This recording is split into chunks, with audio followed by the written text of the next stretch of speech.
Queen Thalasia sat on her cold silver throne, her glowing eyes scanning the grand hall. Tall and proud, she wore armor made of crystal and metal. Her dark skin shimmered under the soft lights of the palace. Silence ruled the room until the heavy doors opened. 2 guards walked in, dragging a man between them. His uniform was torn, face bruised, and wrists tied. He was human. Young, maybe 20, with messy brown hair and green eyes that still held fire. "Your Majesty," the lead guard said, bowing. "This is the human scout we captured near the eastern ridge." He resisted. "He is dangerous." Queen Thalasia stood. Slowly, she walked down the steps, her sharp eyes fixed on the prisoner. Her people, the Tyrrhenians, believed in logic and control. Emotion was weakness. Passion was chaos. But now, her curiosity burned stronger than her rules. The human raised his head and looked at her right into her eyes. "No fear, just calm, and something else. Amusement?" "Well," he said, voice dry, "nice crown, Your Majesty." The guard stiffened. The hall froze. Everyone expected her to strike him down, but the queen didn't move. She stared at him, confused. Her chest felt strange. A small flutter. She took one slow breath. "You speak boldly for a prisoner," she said. He gave a crooked smile. Ben called worse. Thalasia turned to her guards. "Leave us." The room shook with surprise.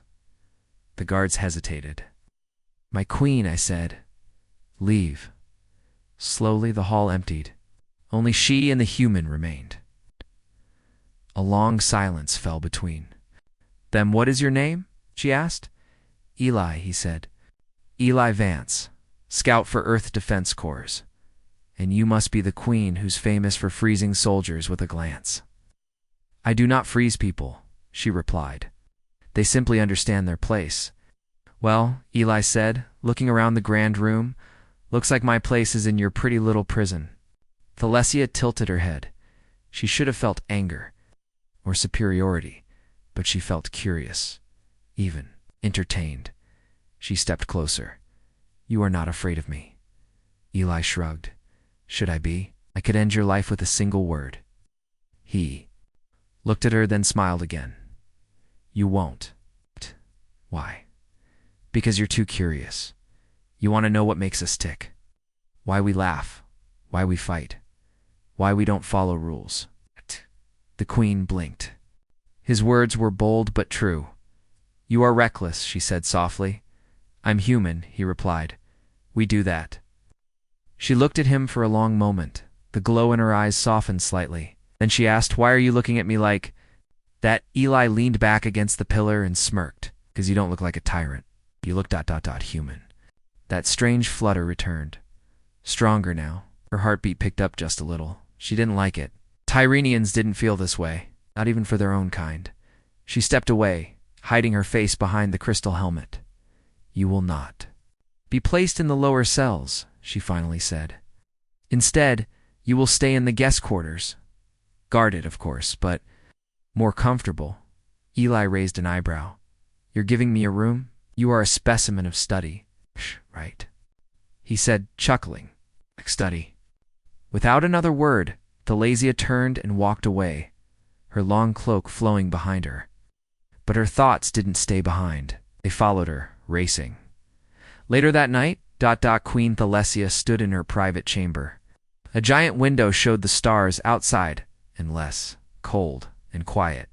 Normally, she found peace in the silence. But tonight, her mind was loud. She kept seeing his face, the way he smiled, the way he spoke without fear, the way he looked at her like she wasn't a queen, but a person. She hated it, and yet, didn't. She sat at her desk, opening the palace logs. She searched Earth history, human emotions, human art, human war, music, love, chaos, passion, strange species, she thought. So wild, so alive. In the guest quarters, Eli sat on a cushioned bench, rubbing his wrist where the ropes had been. 2 guards stood outside the door, but the room was warm and filled with light. a strange comfort in enemy territory. He leaned back, looking at the ceiling. Not the worst prison I've been in, he said to himself. He thought about the queen, tall, strong, cold, but something in her eyes had flickered. Not cruelty, not anger, curiosity. He smiled to himself. Maybe she's not as heartless as they say. He didn't know it yet, but his smile had already started a storm inside the queen's heart. The next morning, Felicia visited him again. She told herself it was for research, to observe a human up close, to study how they think. She entered his room and found him sitting by the window. "You sleep well, prisoner?" she asked. He turned and grinned. "I've slept on rocks. This felt like a dream." "I don't believe humans dream," she replied. "Oh, we do. All the time. Even when we're awake," she frowned. "That makes no sense." Eli stood, walking toward her slowly. The guards shifted nervously, but Felicia raised her hand. "Let him speak. We dream about peace, love, victory, adventure. Sometimes we chase those dreams our whole lives." "You never catch them?" "Sometimes we do. When we do, it's worth every risk." Felicia looked at him in silence. His words didn't match her training. Her people didn't chase dreams. They chased order, control, survival. And yet, something about his words felt ... true.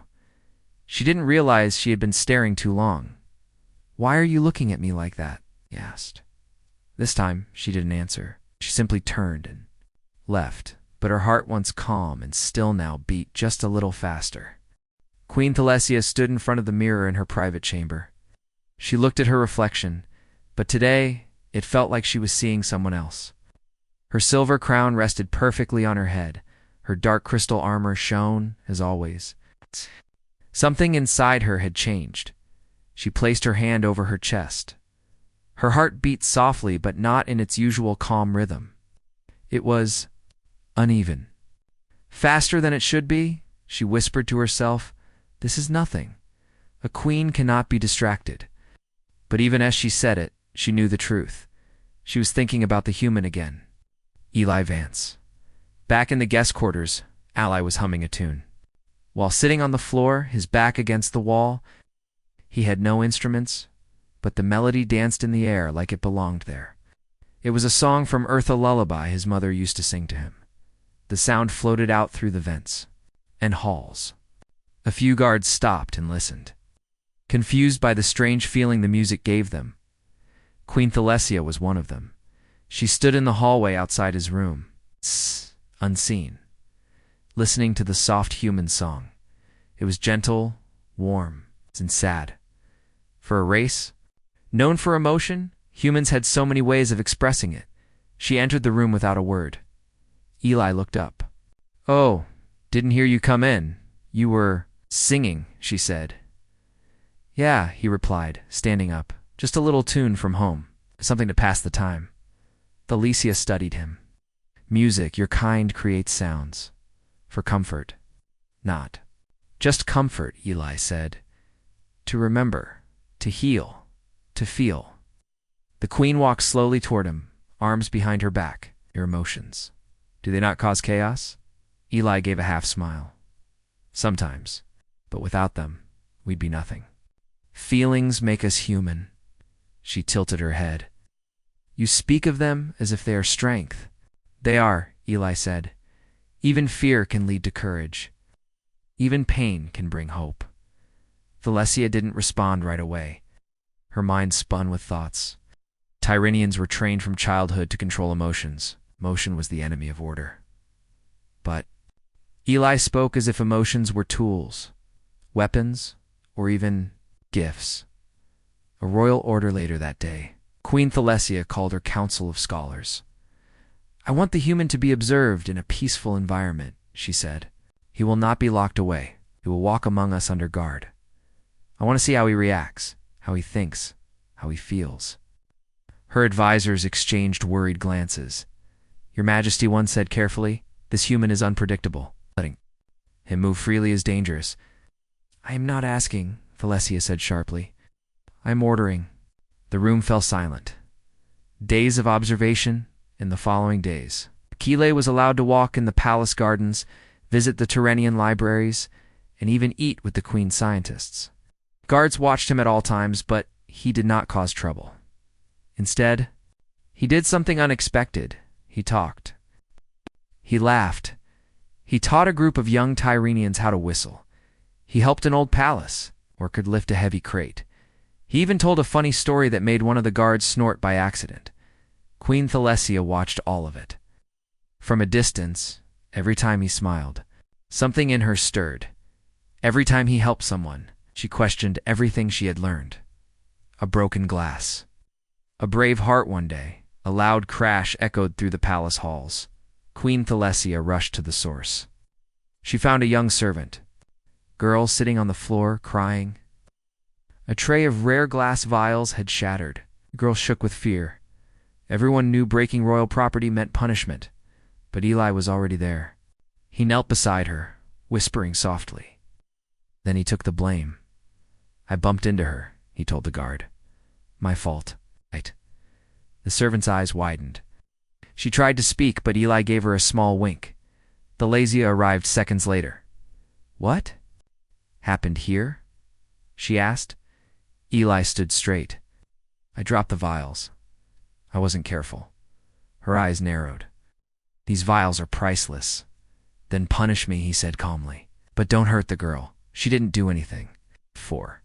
A moment, no one spoke. Then Thalesia stepped forward. She looked at the girl, terrified and frozen, and said, Go. You are not in trouble. The girl ran off. Thalesia turned to Eli. You lied. I protected someone weaker than me, Eli said. Is that so bad? Her voice softened.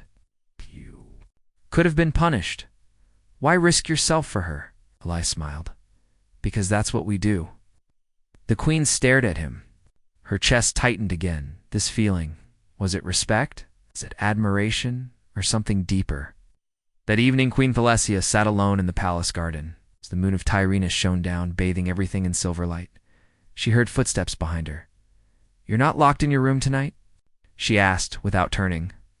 No, Eli said, stepping beside her. Your guards trust me more now, or maybe they're just bored. She chuckled softly. Just a little sound, but it surprised both of them. Eli looked at her face. In the moonlight, she looked less like a ruler and more like a woman lost in thought. He asked, Why did you let me stay here? Really? She didn't answer right away. Then she said, At first it was curiosity. Then it became something else. Eli sat beside her on the stone bench. You don't have to be afraid of it. She turned to him. Afraid of what? Smiled, feeling. Silence followed. Then she asked, very softly, Why are you looking at me like that? Eli replied, Because for someone raised without emotion, you're feeling a lot right now. She looked away, but not in anger. In fear. Fear of herself. The whisper later that night, as Eli lay in his room, he couldn't sleep. He kept thinking of her eyes, her voice, her presence. She was unlike anyone he had ever met. Powerful, wise, and lonely. Across the palace, Queen Thalesia stood on her balcony, looking at the stars. She tried to clear her mind, but it kept. Returning to him, she whispered his name to the wind. Eli, and her heart, once cold and steady, beat faster again. For the first time in years, the palace of Tyrrhenus felt alive. People whispered about the human. Some were curious. Some were angry. But no one could ignore the change happening around them. And at the center of it all stood Queen Thalesia. She still wore her crystal armor. She still gave orders with calm, clear authority. But something had shifted in her eyes. A light, a softness. A warmth that wasn't there before, and everyone noticed. A growing concern, High Advisor Vorn. An old Tyrrhenian with deep blue skin and sunken eyes. Paced inside the council room. The queen grows weaker, he said to the gathered nobles. This Eli has poisoned her mind. She ignores protocol. She protects him. She even speaks with affection. One noble frowned. She still leads. She still commands the military. Perhaps she simply studies him. No, Vorn hissed. She is changing. Humans are dangerous. Their emotions destroy everything they touch. We must act. Before our queen forgets who she is, he slammed his hand on the table.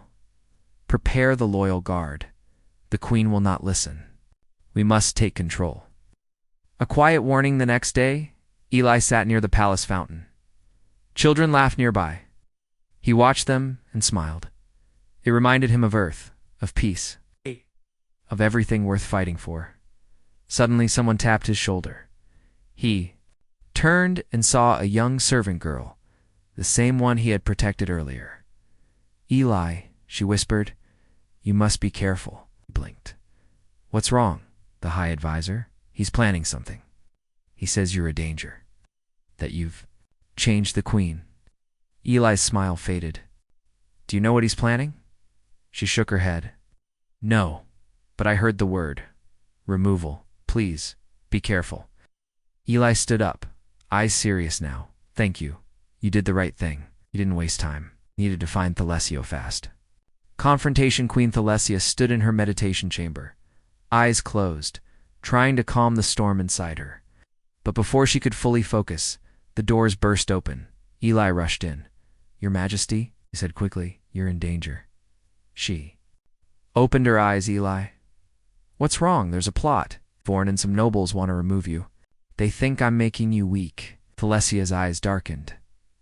So, they've decided to betray their queen. I'm sorry, Eli said. I know this is my fault. She walked toward him. No, it's not your fault. It's theirs for. Fearing change, Eli looked at her closely, then stopped them. Show them who you are. The queen they should follow. She nodded. Lay. The royal challenge Queen Thalesia called a full court meeting. Hundreds gathered in the great hall. The air was thick with tension. Thalesia stood tall at the top of the steps. Her voice was clear and cold. I have heard whispers, accusations, lies. Vorn stepped forward. My queen, we only seek to protect our people from dangerous influence. Influence, she echoed. You mean knowledge, emotion, growth? Vorn raised his voice. Humans are wild. Their chaos will destroy us. Thalesia walked down the steps slowly.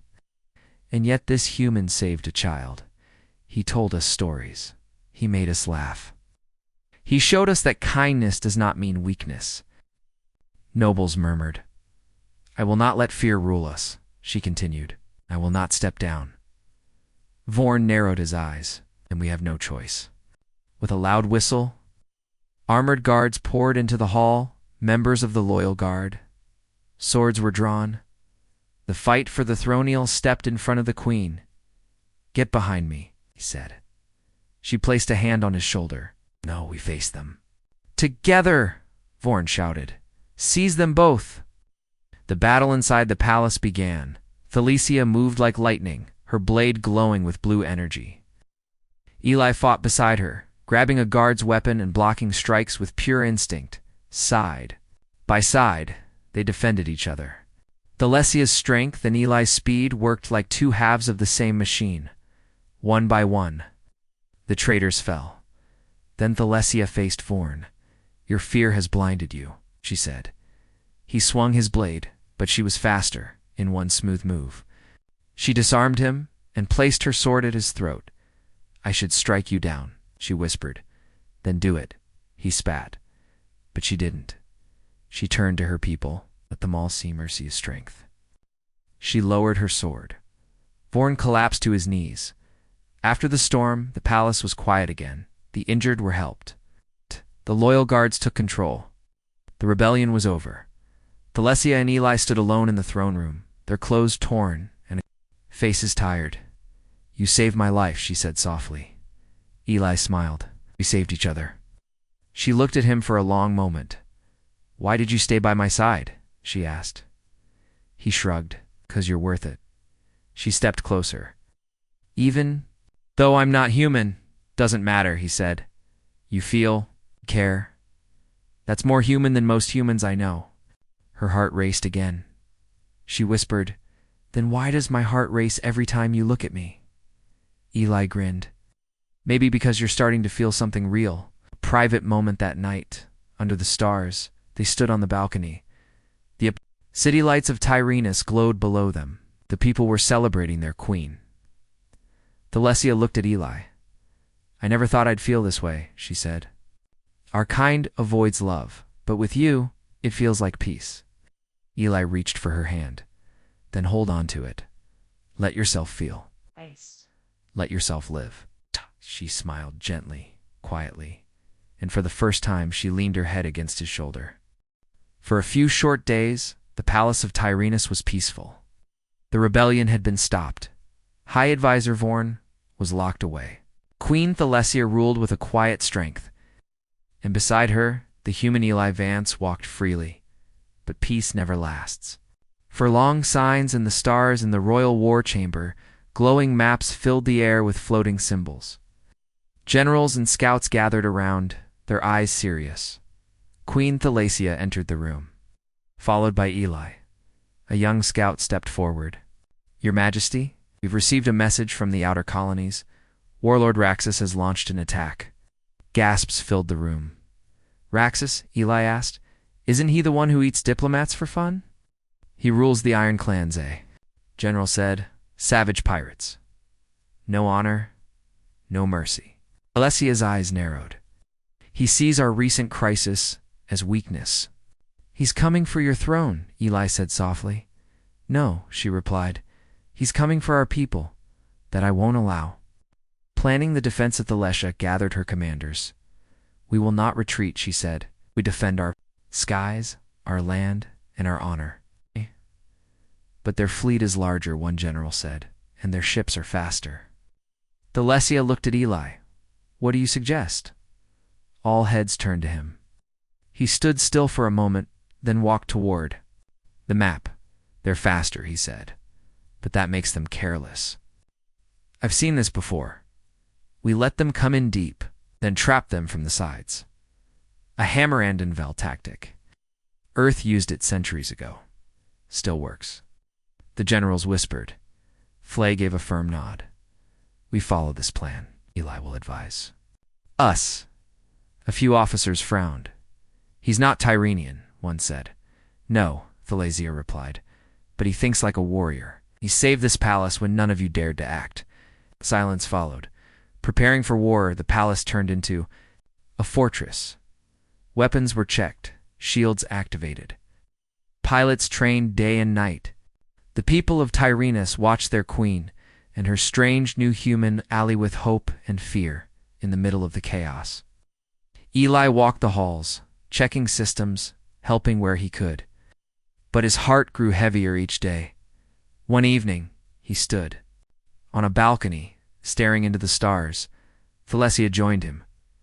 "You're thinking too much," she said gently. He smiled without turning. "I'm thinking about what happens if we lose." "We won't," she said firmly. "But if we do, your people will blame me." She placed a hand on his shoulder. "Then let them, but I will not." He turned and looked into her glowing eyes. "You trust me that much?" "I do," she whispered, and her heart beat faster once again. The first attack, the warning sirens wailed across the capital. The fleet of Warlord Raxus had entered orbit. Hundreds of dark ships covered the sky like a shadow. The Tyrrhenian fleet launched immediately. Eli stood on the bridge of the royal flagship beside Thalesia. "Enemy ships incoming," a pilot shouted. "They're scattering to surround us," now Eli said. "Begin the trap." It's from hidden sides of the planet. Tyrrhenian reinforcements launched. Their smaller ships struck fast and hard, hitting the enemy's flanks. Explosions lit up the sky. Thalesia gave clear, sharp orders. "Target the lead cruisers. Cut their command line." The battle shook the stars, but the plan worked. After 3 long hours, the enemy fleet pulled back. Cheers erupted across the bridge. "They'll return," Thalesia said, "and stronger." But now, Eli said, "they know you're not weak." Wounded for the queen, the next attack came fast, too fast.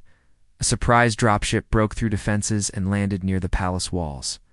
Tyrrhenian guards rushed to respond. Eli grabbed a pulse rifle and ran with them. The enemy squad was fierce metal. Armor, burning weapons. Eli moved quickly, dodging fire and helping a wounded soldier crawl to safety. Then he saw it. One enemy warrior aiming a spike cannon at Thalessia's balcony. Without thinking, Eli ran and jumped in the way. The blast hit him in the side. He fell to the ground, bleeding. Breathless guards took out the shooter. Thalessia came running. Eli. She cried, dropping beside him. He smiled weakly. "Told you I'd protect you. You fool," she whispered, placing her hands over the wound. "Stay with me." Her voice trembled. Her eyes shimmered. "Is that worry?" Eli teased. "Silence," she said, her voice shaking. "You're not dying, not now." Between life and death, Eli was rushed to the healing chambers. For hours, Thalessia waited outside, pacing, hands clenched. Advisors tried to speak with her. She ignored them. When the doctor stepped out, she ran to him. "He lives," the doctor said, "but he needs rest." She entered the room. Eli lay on a soft bed, pale, bandaged. She sat beside him and held his hand. "You could have died," she whispered. "But I didn't," he murmured, eyes half open. "Why?" She asked. "Why risk everything?" "Because I care about you," he said simply. "That's what humans do." She looked at him, tears in her eyes. "I've ruled for 30 years, she said. "But in 1 week, you've taught me more about courage than my entire life." Eli smiled. "I've done my job." The Queen's decision with the battle won and Eli recovering. The Tyrrhenians celebrated, but Thalessia stood before her people with a serious face. "I know many of. You feared this alliance? Feared the human." She paused. "But he has bled for us, fought for us, protected me with his own body. I will not hide this truth. My heart is changed." Gasps filled the crowd. "I choose him," she said. "Not just as a friend, but as a partner." More gasps. Whispers. Then silence. Then slowly. Applause began, first from soldiers, then from citizens, then from nobles. The people had seen his courage, his honor, his heart, and they accepted him. A soft moment days later, Eli was walking slowly. Through the garden, healing but still sore, Thalessia walked beside him, her hand lightly holding his arm. "You could have died," she said again. "But I didn't," he replied, smiling. They stopped near the fountain. She looked at him with quiet eyes. "You once asked why I looked at you like that." He nodded. "Yeah." She took his hand. "Now you know." And then she kissed him softly, gently. With the care of someone who had spent a lifetime hiding from love, and for once, she let herself feel everything. The sun rose gently over the palace of Tyrrhenus. The golden light touched the silver towers, spreading warmth across the cold planet. People were already awake, some working, some walking, and many still talking about one thing, the human and the Queen whispers filled the markets, training fields, and learning halls. "Did you hear? The Queen chose him. A human. Can you believe it? But he saved her life. Yes, he saved all of us." And in the palace, Queen Thalessia stood on her balcony, watching her city come alive. A queen's doubt she wore her formal royal robe, layered in silver and violet. Her crown sat perfectly on her head, but her heart was far from calm. Behind her, Eli entered quietly. His side was still healing, but he walked with strength again. "You look like a painting," he said. Thalessia turned a small smile on her lips. "And you look like someone who should still be in bed." "I heal fast," he replied, stepping beside her. "I heard the council is meeting today." "Yes," she said. "I have something to tell them. Something important." Eli saw the worry in her eyes. "You're scared." "I'm not scared," she said quickly. Then, after a pause, "I'm unsure." "Why?" She looked out at her people. "They accepted you during battle. But peace is different. In peace, minds change. Old fears return." "You've already changed them once," Eli said gently. "You can do it again." She looked at him. "And if they refuse?" He took her hand. "Then we'll face it together." The great announcement, the council hall was full. Nobles, officers, scientists, and citizens stood in rows. At the center, Queen Thalesia stood tall. Eli stood quietly behind her, dressed in ceremonial robes given by the palace tailor. She raised her hand, and the room grew silent. "I stand before you not just as your queen," she began, "but as your student." Gasps moved through the crowd. "I have ruled with strength, with order, with control. But in the past weeks I have learned something greater: compassion." She paused. "I once believed emotion was weakness, but I was wrong. It is a bridge, a power that connects hearts, even across stars." She looked back at Eli. This human, Eli Vance, came to us as a prisoner, but he became our ally. He bled for us. He fought for us. He changed me.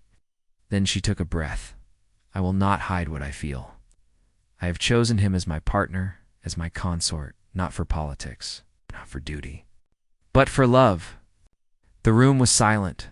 A noble stepped forward. "Your Majesty, this has never happened before." Thalesia nodded. "I know. That is why it must." Another voice, an elder woman, spoke.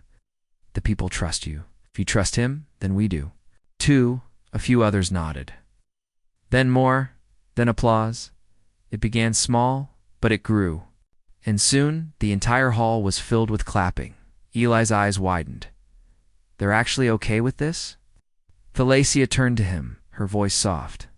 "They don't need to be okay, just need to be honest. 2 worlds, 1 future." That evening, Thalesia and Eli walked through the royal gardens. Flowers from 100 worlds bloomed around them. "Your speech was amazing," Eli said. "I spoke from the heart," she replied. "You have a heart?" He teased. She gave him a look. "Careful, I'm still your queen." "Queen or not," he said, "you're stuck with me now." They sat under the star tree, a glowing silver tree gifted by an allied planet long ago. Its leaves shimmered like stardust. Eli looked up. "What now?" Thalesia leaned against him. "Now, we begin something new. Tyrannus will open talks with Earth, not as enemies, as equals." "Do you think they'll listen?" She smiled. "They will, or I'll make them." A message to Earth. In a few days, a special communication was sent to Earth's leaders. A peaceful message. A request to meet. To talk. To understand. Eli appeared in the message alongside Thalesia. "I'm alive," he said with a grin. "I'm not a prisoner anymore," Thalesia added. "We offer no threats, only a chance to build something better. A future where human and Taurinian walk side by side." The message spread across Earth like fire. Some doubted, some feared, but many listened. And soon, Earth replied, "We accept." At the human celebration weeks later, a human ambassador ship landed on Tyrannus. Diplomats, scientists, and peace officers stepped out. Some were nervous, but when they saw Eli and Thalesia waiting, holding hands, they smiled. A small ceremony was held in the palace gardens. Eli wore a new uniform, part human, part Tyranian design. Thalesia stood beside him. The humans gave a speech about peace. The Tyranians gave one about growth, and together, they signed the first human-Iranian peace treaty. History was made. That night, in the quiet of their chamber, Thalesia sat near the window, watching the stars. Eli brought 2 cups of warm blue tea. "You were perfect today," he said. "So were you," she replied. "The children loved your story about the Earth Bear. They thought it was fake." She smiled. "A giant furry creature who steals food." "I thought it was fake too." Eli sat beside her. She rested her head on his shoulder. "I spent so many years feeling nothing," she whispered. "I was proud of my control, but now I feel everything, and I'm not afraid anymore." He kissed her hand. "Because you're not alone anymore." She looked at him with a soft smile. "Why are you looking at me like that?" Eli leaned in. "'Cause even in armor, with stars behind you, you're the most beautiful thing I've ever seen." Under the endless sky, the queen and the human, once strangers, now partners, sat together, building a future only they could imagine.